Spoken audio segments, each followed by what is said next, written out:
Let's take a look at file handling in Python. File handling in Python allows us to read from and write to files.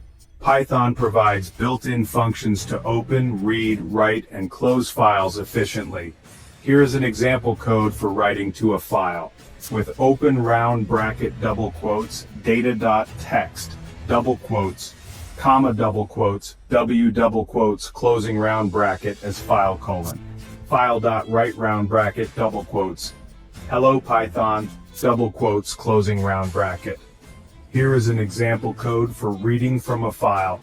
With open round bracket double quotes, data.text, double quotes, comma double quotes, r double quotes, closing round bracket as file colon. Print round bracket file.read round bracket, closing round bracket, closing round bracket. When we run this code, the output will be hello Python. Here we use the open function to open a file named as data in text form. First we open the file in write mode, that is W mode, and write the string hello Python to it.